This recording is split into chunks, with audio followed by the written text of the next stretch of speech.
Más allá de la fe, mm, más allá de la teología, hay una pregunta que está en la base de nuestra civilización y que pocas veces se ve desde una perspectiva puramente histórica. Así es. La pregunta es, ¿existió realmente Jesús de Nazaret? Es la pregunta fundamental. Y para explorarla hoy, vamos a sumergirnos en el material que nos compartieron, que son extractos del libro del historiador Bart de Ehrman, ¿Existió Jesús? Ok, Y el objetivo no es debatir sobre milagros o divinidad, para nada. no, claro, es algo mucho más concreto. Entender cómo los historiadores, casi como detectives del pasado, evalúan la evidencia que hay sobre su existencia. Y es un campo fascinante, porque de entrada hay como una paradoja, ¿no? Por un lado, la abrumadora mayoría de los expertos, historiadores, académicos del Nuevo Testamento, están de acuerdo en que fue una figura histórica. Sí, el consenso es casi total. Así total. Pero por otro lado, existe esta corriente que es muy popular en Internet, el miticismo, que dice que Jesús nunca existió, que es un mito. Exacto. Y esa es la tensión que queremos explorar. Para entender por qué el consenso académico es tan sólido, primero tenemos que, desmenuzar los argumentos de quienes lo niegan. Perfecto, entonces vamos a desempacar esto. ¿Qué es exactamente el miticismo? ¿Cuáles son sus pilares para decir que una de las figuras más influyentes de la historia en realidad nunca caminó sobre la tierra? Pues, en esencia, el miticismo es la teoría de que no hubo un Jesús histórico, de carne y hueso. Ok. La idea es que el cristianismo no empezó con los seguidores de un predicador de Galilea, sino con la creencia en una figura mítica, una entidad celestial. ¿Y según esta visión, los evangelios? Serían alegorías, ficciones creadas mucho después para darle un cuerpo, una historia a ese mito original. Y hay que admitir que algunos de sus argumentos, digo, a primera vista, suenan bastante razonables. Sí, claro. El primero que siempre sale es el silencio de las fuentes. Dicen que no hay ni una sola referencia confiable a Jesús en fuentes no cristianas del siglo I. Ese es uno de los grandes pilares, sí. Otro muy importante se centra en el apóstol Pablo. Que sus escritos son los más antiguos que tenemos. Exacto, de apenas unos 20 años después de la crucifixión. Y los miticistas dicen, ojo, Pablo casi no menciona detalles de la vida de un Jesús terrenal. Claro, habla de un Cristo celestial, divino, que resucitó, pero no del carpintero, ni de sus parábolas, ni de sus milagros. A eso le suman el problema de los evangelios, que son muy tardíos, escritos 40, 60 años después, que no fueron escritos por testigos oculares. Y que están llenos de contradicciones y, por supuesto, de milagros que un historiador no puede tomar como un hecho. Y el último argumento, el de los paralelos paganos. Ese es famosísimo. La idea de que las historias de Jesús tienen un parecido asombroso con mitos de otros dioses. Dioses que mueren y resucitan, como Osiris en Egipto, Dionisio. Justo. La idea es que Jesús sería, la versión judía de un arquetipo mítico muy antiguo. Ahora, el material de Ehrman aquí hace una distinción muy clara. Él separa a los que podríamos llamar miticistas académicos serios, como Robert Price, Sí, de los que él considera sensacionalistas, que hacen afirmaciones espectaculares que, según él, no se sostienen. es una distinción crucial, exacto. Los sensacionalistas como Acharya S. o Freaky Gandhi, que son muy populares en Internet, proponen ideas muy llamativas. Como la de que Jesús era una personificación del sol. Sí, jugando con la fonética en inglés de Son of God y Son of God. Claro, y de ahí salen esas listas de paralelos que vemos por todas partes. La que dice que Mitra, Horus, Dionisio y Jesús compartían la misma biografía, Todos nacidos de una virgen el 25 de diciembre. con 12 discípulos, crucificados y resucitados al tercer día, y cuando lo ves así, en una lista, parece irrefutable. Parece. Pero aquí es donde el trabajo del historiador es fundamental. Ehrman va punto por punto y demuestra que esas afirmaciones son, sencillamente, falsas. ¿Cómo que falsas? No existe ni una sola fuente antigua, ni egipcia, ni rumana, ni persa, que diga que Osiris fue crucificado, o que Mitra nació de una virgen el 25 de diciembre. ¡Órale! Esas ideas son construcciones modernas, muchas del siglo XIX, que se han ido repitiendo en Internet hasta volverse conocimiento popular, pero no tienen base en la evidencia histórica real. O sea que es un mito moderno sobre mitos antiguos. Exactamente. Entiendo. Y eso me lleva a preguntar, si descartamos esas ideas, ¿cuál es el punto de partida para un historiador? ¿Cómo se empieza a construir un caso para la existencia de alguien de hace 2000 años? Esa es la pregunta clave. No se trata de una prueba en el sentido científico. El pasado no se puede meter en un tubo de ensayo. Claro. Se trata de establecer probabilidades basadas en la calidad de las fuentes que tenemos. Un historiador tiene como una lista de deseos, unos criterios para evaluar si una fuente es confiable. Una lista de deseos, me gusta la idea. A ver, ¿qué incluye? Bueno, para empezar quieres tener múltiples fuentes. No quieres depender de un solo testimonio. Ok, varias fuentes. Segundo, quieres que sean fuentes tempranas, lo más cercanas posible en el tiempo a los hechos. Lógico. Tercero, y esto es crucial, que sean fuentes independientes, o sea que no se hayan copiado entre sí. Claro, tener 10 copias de lo mismo sigue siendo una sola fuente. Exacto. Y finalmente, el broche de oro es que esas múltiples fuentes independientes se corroboren entre sí en los puntos principales. Ok, y aquí es donde se pone muy interesante, porque el argumento miticista es justo la falta de evidencia que cumpla con eso. Ajá. Y es verdad. No tenemos restos arqueológicos de Jesús, ni una palabra escrita por él, ni el diario de un testigo presencial. Es totalmente cierto. No tenemos nada de eso. Pero el contexto que aporta Ehrman aquí es demoledor para ese argumento. La razón por la que no tenemos esa evidencia no es porque sea sospechoso, sino porque sería un milagro estadístico que la tuviéramos. A ver, exploremos eso. Empecemos por la arqueología.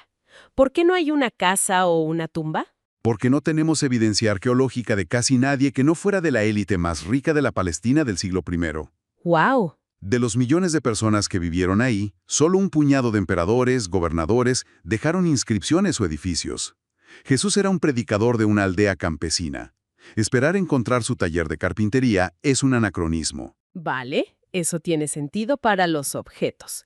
Pero, ¿y los escritos?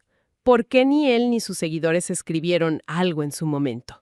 Por una razón muy simple, el analfabetismo. Las estimaciones sugieren que en esa época, en esa región, solo alrededor del 3% de la población judía sabía leer. Solo el 3%. ¿Y aún menos sabían escribir con fluidez? Y ese 3% eran casi exclusivamente las élites urbanas educadas en griego. Los discípulos de Jesús eran pescadores, campesinos de aldeas de Galilea. Su lengua era el arameo. Eran, casi con toda seguridad, analfabetos. Claro, como el 97% de la gente. Es algo que se nos olvida con nuestro mundo hiperalfabetizado. Pensamos en los evangelios como libros, pero para ellos eran historias que se escuchaban, no que se leían. Cambia todo. Y la analogía que usa Ehrman con Poncio Pilato es perfecta. Pilato fue el gobernador romano de Judea, una figura inmensamente más importante y poderosa que Jesús en su tiempo. La analogía con Pilato es interesante, pero ¿no es un poco una justificación a posteriori? O sea, podríamos usar el mismo argumento de la evidencia no suele sobrevivir para justificar la existencia de cualquier figura mítica. ¿Qué hace diferente a Jesús? Es una excelente objeción. La diferencia es que de Pilato, siendo quien era, sí esperaríamos encontrar algo, aunque sea poco. Y lo que tenemos es mínimo. ¿Qué tan mínimo? No hay registros oficiales romanos de su gobierno. Ni una sola carta escrita por él. Lo único que tenemos, aparte de menciones en textos, son unas monedas y una sola inscripción en piedra, fragmentada, con su nombre, descubierta por casualidad en 1961. Wow. Entonces, el argumento es, si del hombre que gobernó toda la provincia apenas tenemos estos rastros, ¿con qué lógica esperaríamos tener registros contemporáneos de un predicador campesino ejecutado como un criminal? La ausencia de ese tipo de evidencia para Jesús es entonces exactamente lo que la historia nos haría prever. Exacto. No es una ausencia sospechosa, es una ausencia normal. Ese argumento del contexto es potentísimo. Vale, entonces si esa ausencia no significa nada, ¿con qué nos quedamos? ¿Cuál es la evidencia que sí cumple con la lista de deseos del historiador? Aquí es donde la balanza se inclina. Empecemos con las fuentes no cristianas que son las que más interesan a los escépticos. La primera es el historiador romano Tácito, que escribió sus anales alrededor del año 115. Ok. Al describir el incendio de Roma, Tácito explica que Nerón culpó a los cristianos, y para explicar quiénes eran, dice que Cristo, el fundador del movimiento, fue ejecutado por el procurador Poncio Pilato durante el reinado de Tiberio. Y lo fundamental aquí es que Tácito no es amigo de los cristianos, para nada. Al contrario, Los describe como una superstición detestable. No tenía ningún motivo para inventarse al fundador de un grupo que despreciaba. Ninguno. Su testimonio es temprano, es pagano, es independiente y es hostil. Y aún así corrobora datos clave. El fundador, Cristo, su ejecución, el gobernador, Pilato, y el emperador Tiberio. Es una pieza de evidencia externa de enorme valor. Ok, Tácito es una. Hay más. sí, la otra gran fuente es Flavio Josefo, un historiador judío que escribió alrededor del año 93. Menciona a Jesús en dos pasajes. El más simple y menos disputado es casi un comentario de pasada. ¿Qué dice? Menciona que el sumo sacerdote Anano mandó ejecutar a Santiago, el hermano de Jesús, el que es llamado el Mesías. Eso es muy específico. Confirma que existió, que tenía un hermano llamado Santiago, dato que conocemos por fuentes cristianas, y que ya era conocido como el Mesías. Exactamente. El otro pasaje, el Testimonium Flavianum, es más famoso y complejo. Es un párrafo entero que describe a Jesús. Pero ese pasaje siempre ha sido polémico, ¿no? Muchos dicen que fue alterado por copistas cristianos. Si fue manipulado, ¿cómo puede un historiador usarlo como evidencia? Es la pregunta correcta, y durante mucho tiempo muchos eruditos lo descartaron, pero el consenso académico hoy en día ha cambiado. ¿Ah, sí? La mayoría cree que no fue inventado de la nada, sino que un pasaje original de Josefo fue adornado. Frases como «Él era el Mesías» suenan claramente a una interpolación cristiana, pero si las quitas, queda un núcleo que tiene el estilo y el vocabulario de Josefo. ¿Y cuál sería ese núcleo que consideran auténtico? Por aquel tiempo vivió Jesús, un hombre sabio. Hizo obras sorprendentes y fue maestro de gente que aceptaba la verdad. Se ganó a muchos, tanto judíos como griegos. Y, cuando Pilato lo condenó a la cruz, los que lo habían amado no dejaron de hacerlo. De nuevo, una fuente no cristiana que corrobora que fue un maestro, que tuvo seguidores y que fue crucificado por Pilato. Exacto. Ok, Tácito y Josefo son interesantes, pero son menciones breves. El grueso de la información viene de los evangelios. Y hay un escéptico diría, claro, los creyentes van a decir que su fundador existió. ¿Cómo navega un historiador esa parcialidad? Pues usando las mismas herramientas de análisis crítico que usaría con cualquier documento antiguo. Y la primera conclusión es que el argumento de que solo tenemos un testigo, Marcos, es una simplificación. Ajá. Al aplicar el método histórico crítico, los académicos han identificado múltiples fuentes independientes, incluso dentro de la tradición cristiana. Y aquí es donde entran esas letras misteriosas. Q, M y L. Exactamente. Los eruditos notaron que Mateo y Lucas, además de copiar de Marcos, comparten unos 200 versículos que no están en Marcos, sobre todo dichos de Jesús. Ok, la teoría más aceptada es que ambos usaron de forma independiente una segunda fuente escrita que perdimos, a la que llamaron Q, del alemán Quelle, fuente. Entonces ya tenemos a Marcos y a Q. Y además, Mateo tiene material exclusivo suyo que llamamos M y Lucas tiene su propio material exclusivo, la fuente L. Así que de repente ya no es una fuente, sino al menos 4 tradiciones distintas: Marcos, Q, M y L. Y a eso hay que sumar el Evangelio de Juan, que es independiente, y los evangelios no canónicos. Correcto. Textos como el Evangelio de Tomás o fragmentos del de Pedro, aunque a veces posteriores, contienen tradiciones sobre Jesús que no vienen de los evangelios que conocemos. Así que el número de testigos independientes se multiplica. Pero para mí una de las evidencias más sorprendentes que menciona Ehrman es la lingüística, la pista de los orígenes arameos. Es una prueba forense fascinante, sí. Los evangelios se escribieron en griego, décadas después, pero están salpicados de frases en arameo, el idioma que hablaba Jesús. Como Talita Kumi, o en la cruz, Eloi, Eloi, lama sabachthani. El hecho de que estas frases extrañas se conservaran en el idioma original, como fósiles, es una prueba de que estas historias no se inventaron en Roma en el año 90, sino que circularon oralmente en Palestina, muy cerca de la época de Jesús. Exacto. Fíjate que el ejemplo de la palabra Barnash es increíble. Es como un fantasma lingüístico en el texto. Es un caso de estudio perfecto. Hay un pasaje donde Jesús dice algo que suena raro en español.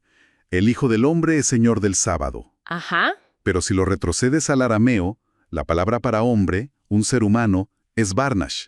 Y el título mesiánico, el Hijo del Hombre, también es Barnash. Es la misma palabra. La misma. La frase original casi seguro era simplemente el hombre es Señor del sábado.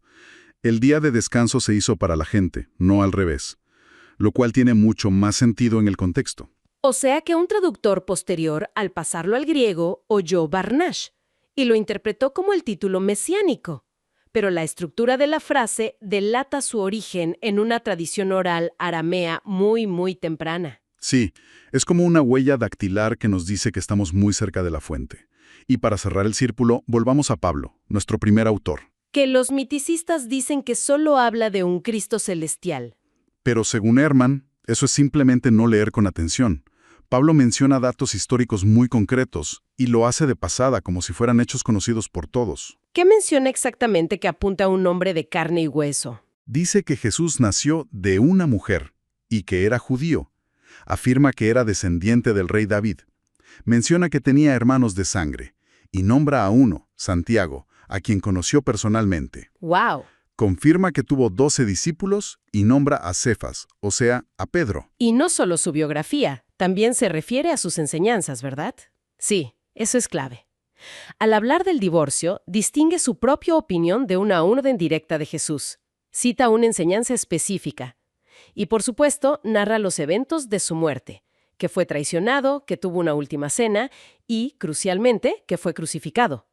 Para alguien que supuestamente solo creía en un mito celestial, parece saber bastantes detalles históricos. Demasiados. Entonces, si damos un paso atrás y juntamos todas las piezas, ¿a qué conclusión llegamos? La conclusión de Ehrman, como historiador, es clara. La idea de que Jesús nunca existió es una noción radical y moderna. No tiene precedentes en la antigüedad. Exacto. Ni los romanos ni los judíos que se oponían al cristianismo negaron su existencia. Se burlaban de él, decían que era un mago, pero nunca dijeron, ese tipo ni siquiera existió. Esa idea es una invención de los últimos 200 años. Y si lo evaluamos con la lista de deseos, tenemos múltiples fuentes independientes. Marcos, Q, M, L, Juan, Tomás, Pablo, Tácito, Josefo. Muchas son muy tempranas, como Pablo, y se corroboran en los datos centrales. Existió un predicador judío llamado Jesús, que reunió seguidores y fue ejecutado por crucifixión por orden de Poncio Pilato. Exacto. Desde una perspectiva puramente histórica, la probabilidad es abrumadora. Negar su existencia con esta base requeriría negarla de casi todas las figuras del mundo antiguo. Por eso, para la mayoría de los historiadores, la verdadera pregunta no es si existió, sino quién fue realmente. ¿quién fue el Jesús de la historia, ese profeta apocalíptico judío, antes de que se convirtiera en el Cristo de la fe para sus seguidores? Y eso nos deja con una reflexión final. Si la evidencia histórica apunta a que Jesús fue un profeta apocalíptico que creía que el fin del mundo era inminente, que llegaría en su propia generación, ¿cómo es posible que un movimiento iniciado con esa visión, una visión que objetivamente no se cumplió, no solo sobreviviera, sino que se transformara en una religión global que ha moldeado la historia por 2 milenios? ¿Qué nos dice eso sobre la increíble capacidad de las ideas y las creencias para evolucionar, adaptarse y encontrar nuevos significados a lo largo del tiempo?